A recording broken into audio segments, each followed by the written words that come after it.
Introduction to Magic, Volume 1, Rituals and Practical Techniques for the Magus, by Julius Evola and the Group. The Path of Awakening according to Gustav Meyrink. The beginning is what man lacks. It is not that it is difficult for him to find it. It is precisely the preconceived idea of having to find it that becomes a stumbling block. Life is generous. At every instant, it gives us a new beginning. Every second we are confronted by the question, who am I? We do not ask it, and this is why we do not find the beginning. But if for once we were to take it seriously, a new day would arise, whose dusk would spell death for those thoughts that have infiltrated the royal palace and now sponge at the table of our souls. The coral reef that these thoughts have diligently created in the course of millennia, and which we call our body, is their work, and the place where they dwell and breed. If we really want to reach the open sea, we must first open a breach in this reef of glue and lime, and then redissolve it into the spirit that it originally was. Those who do not learn to see on this earth will certainly not learn in the great beyond. The key to the power over the lower nature has been rusted since the flood. It is called to be awake. To be awake is everything. There is nothing that man can be more certain of than being awake. The truth is that he is caught in a net of sleep and dream that he himself has woven. The thicker the net, the mightier his sleep. Those who are caught in it are the sleepers who go through life as cattle to the slaughter, dumb, indifferent, and thoughtless. To be awake is everything. The first step in this direction is so easy that any child can take it. Only the misled has forgotten how to walk, with both feet paralyzed, because he will not throw away the crutches he has inherited from his ancestors. Be awake in all that you do. Do not think you are already awake. No, you are asleep and dreaming. Be firm, collect yourself, and briefly behold the sensation that runs through your body. Now I am awake. If you can feel this, you will also suddenly realize that, in comparison, the state in which you were a few moments ago is like a stupor and sleepiness. This is the first feeble step in a very long journey from slavery to omnipotence. Walk in this fashion from one awakening to the next. There is no pestering thought that you cannot thereby dispel. It is left behind and can no longer reach you.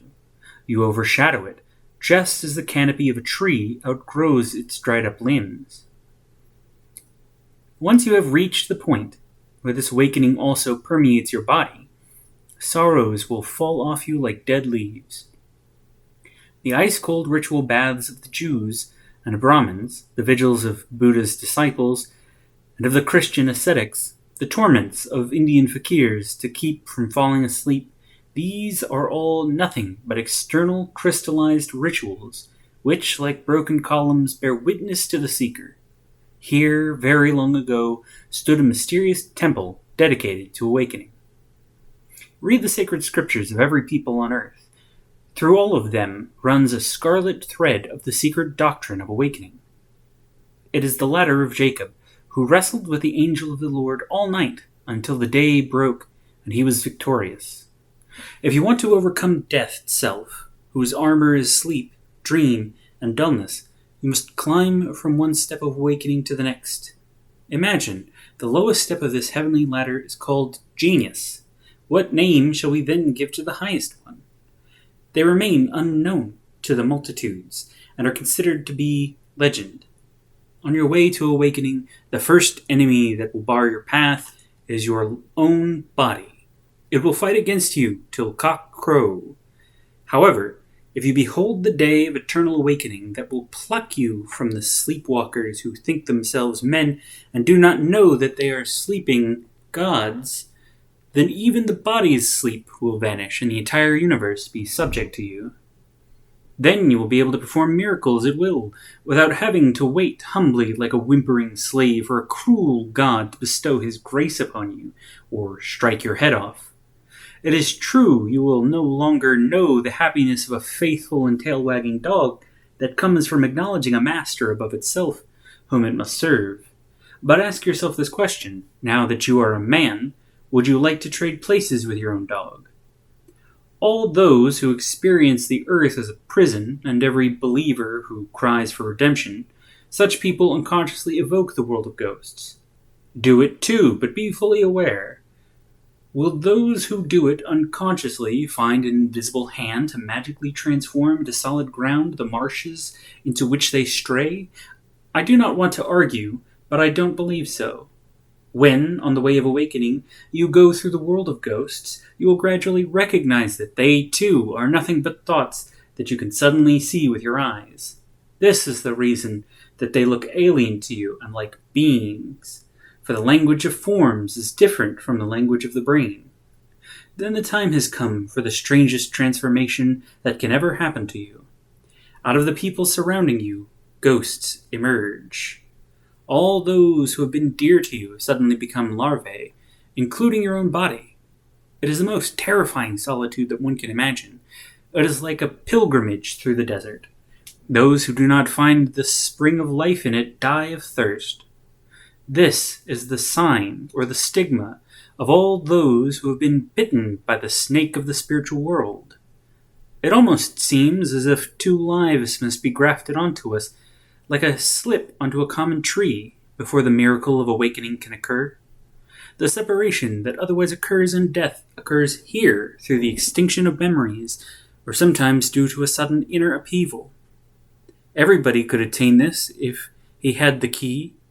The key consists simply in becoming aware of one's form of the self, or of one's skin, even though one may be asleep, in discovering the narrow crack through which consciousness slips between waking and deep sleep.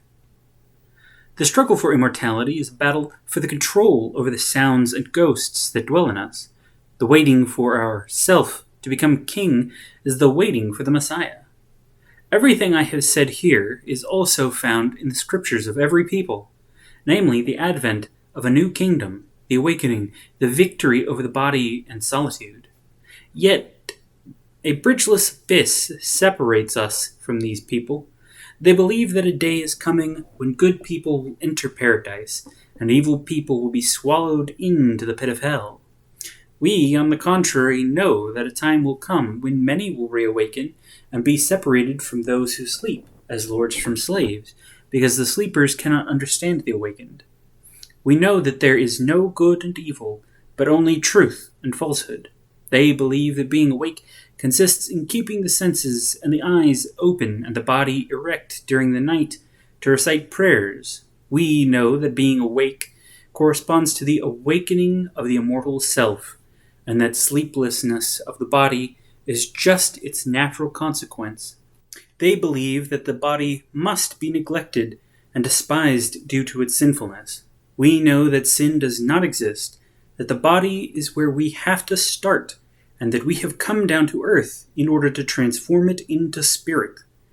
They believe that it is necessary to go with one's own body into solitude in order to purify the spirit. We know that our spirit must first go into solitude in order to transfigure the body. It is up to you, and to you alone, to choose your path, ours or theirs. Your free will has to make the choice. I have said that the beginning of the way is our own body. Those who know this can begin the journey at any time. Now I will teach you the first steps. You must become detached from your body, but not as if you wish to abandon it. You must free yourself from it as if trying to separate light from heat. Here lurks the first enemy. Those who separate themselves from their bodies in order to fly through space go the way of the witches, who have turned their gross earthly bodies into a ghostly one, and ride it like a broom into Walpurgis night. Witches believe they are at the devil's sabbath, while their bodies lie senseless and rigid in their rooms. They merely exchange their earthly perception for a spiritual one. They lose their best part to gain a worse one. Theirs is an impoverishment rather than an enrichment. You can already see that this is not the way to awakening. In order to grasp that you are not your body, as most people believe, you must recognize the weapons that your body uses to maintain its power over you. You are so much at its mercy that your life would end if your heart ceased to beat. Also, you plunge into the night as soon as you close your eyes. You believe you can move your body around, but this is an illusion. On the contrary, it is your body that moves itself, merely borrowing your will. You think you can create thoughts. You are mistaken. It is your body that sends them to you, so that you think they came from you, and do its bidding. Sit up straight, and resolve neither to move limb nor to blink, and to remain as still as a statue. Then you will see how your body, filled with hatred, rebels against you, attempting to subjugate you again. It will assail you with 1,000 weapons, and give you no rest until you allow it to move again. By its fierce anger and its excessive struggle, as if flinging dart after dart at you, if you are sly, you will realize how much it fears to lose its control, and how great your power must be if it is so afraid of you. However, to dominate your body should not be the ultimate goal you pursue. When you forbid it to move, you must do it only in order to come to know the forces on which its dominion extends. They are legion, almost infinite in number.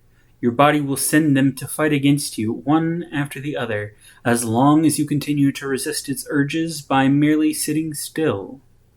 The first weapon will be the brute force of muscles that quiver and throb, seething blood that makes the face sweat, hammering of the heart, cold shivers on the skin, swaying of the body, as if your center of gravity had shifted.